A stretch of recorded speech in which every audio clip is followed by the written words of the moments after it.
Alright everybody, welcome to my first breakdown on this channel. Today we're going to be breaking down my first match at the European Championship, and I'm going to explain the things I do, and I hope you can learn something and bring some things maybe into your game, some tactics for IBJJF competition or Jiu-Jitsu competition in general. So let's start. Okay guys, so you see the Italian flag here. We were in Rome. I'm from the Netherlands myself, so it was like a 2-hour flight. So yeah, it was far from home. The furthest competition that I've been to. This is Juan Manuel Badilla. He came all the way from Costa Rica, which is like a 10-hour plus flight. So this is the first round, and yes, of course I win the match, but it kind of sucks sometimes when you have these guys coming from so far away that you beat them and kind of break their heart, break their dream. But it's part of the game, and I mean, if you would have beaten me, I also would have spent a lot of time traveling, getting here, spending a lot of money. Just sucks, but it's part of the game. So shake each other's hands, show some love already, because once the match starts I won't be like hugging him and shaking his hand. As you can see, I'm like, in the beginning when I walk towards him, I'm giving like a fist bump, extending myself already in my wrestling stance, because in IBJJF you can trust no one. If you like be nice, shake their hand, once the match has started, maybe they like pull guard already, enter your legs, and you don't want that, and you also don't want to give them free points. What I drilled before this match, before this tournament, is when they pull guard, jumping in for a double, trying foot sweep, which is an easy 2 points in IBJJF. So we don't want to give them like a handshake, give them like grips to pull guard. I mean, of course, this is a nice guy, and that's why you show love before the match. You give them a little hug before the match, but once the match starts, just a little fist bump. Okay, so you see him trying to wrestle, and he is with his left leg forward, which is kind of weird for me, because I'm used to fighting like people with their right leg forward most of the times. And I didn't expect him to wrestle, because he looked like a guard puller on his Instagram. Yes, I search up my people that I have to fight beforehand. He was a guard puller, but he told me after the match that his coach told him to wrestle the first minute and see if he could take me down, get some stuff going, which didn't work out for him. So here you see me snapping him down, snapping his head down under my armpit, and I think this is one of the best things you can do in competition. It's low risk, high reward. If you shoot a double, you get caught up in a guillotine. Takedown wise, it's sometimes not worth the risk against good people with good guillotines, but going to like a little snap down, getting their head, I think it's very good for competition. So I try to go for the guillotine, I flip him over, and I wrap up that head once again, and I make like little snaps. So here you can see it's not like one big snap, it's like snap, snap, snap, snap, snap. And first he posts, then I snap again, I snap again, I snap again, until he's like in turtle. Okay, here you will see me go for a very sneaky and nasty submission. It doesn't work, but I do it all the time in training room, and I hit it once in competition.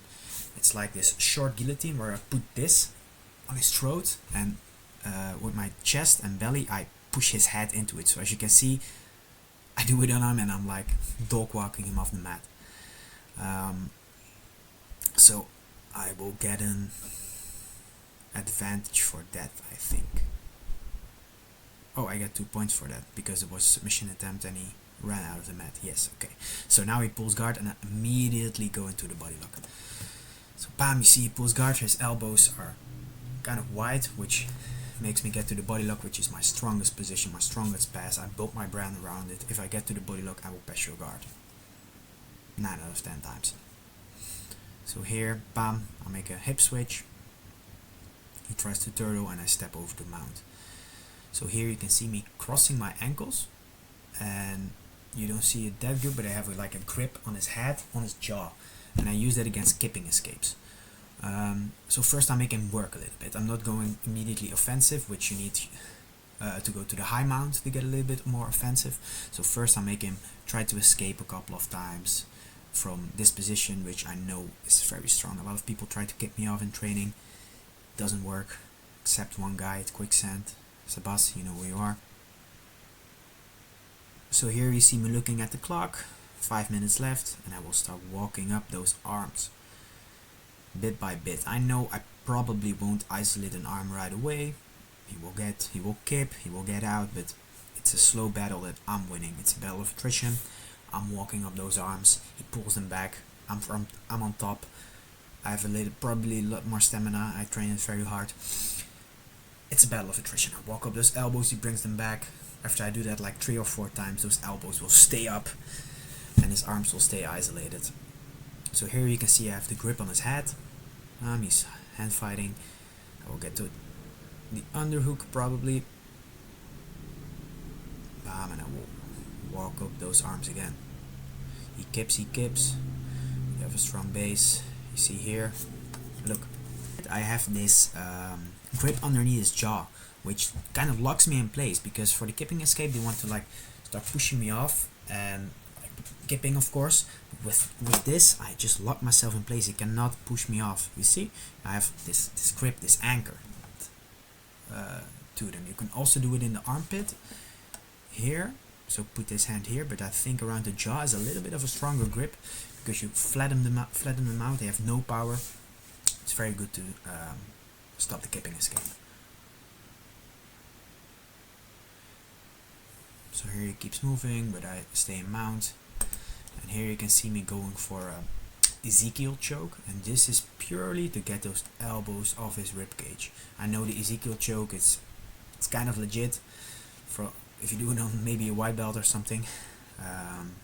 Nothing against white belt, but it's kind of legit. But in high level competition, probably not. But he needs to give a reaction, which is pulling his elbows from his rib cage to remove my hands, and I will get an underhook from there. Bam! You see? Here I was faking it. He brings his elbow up. I pull my elbow back. Bam! I got the underhook. Okay, didn't do much with it, but it's still a good tactic. I go for the other side. It's my stronger side. And I walk up those arms. You see he's trying to push my hips off, but because of the strong grip on his head, it's not working out. Kips me again, and guys, this is just a battle of attrition. He keeps kipping, I keep walking up those elbows. He's getting tired.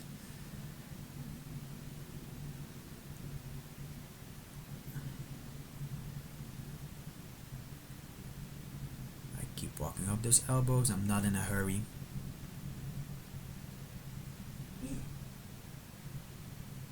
It's an investment, you see? Just like you put money into stocks, I'm putting my energy into walking up those elbows, and he's spending energy defending it. Okay, so finally I felt like I had a good bite. I switched to S mount, and he kind of rolls out of it. He rolls out of it. I wasn't tight enough, but I keep on the arm, stay on the arm, and here he's kind of rolling out. Where you see I'm going to a Kimura. I use this Kimura to submit him, or he needs to roll to relieve the pressure.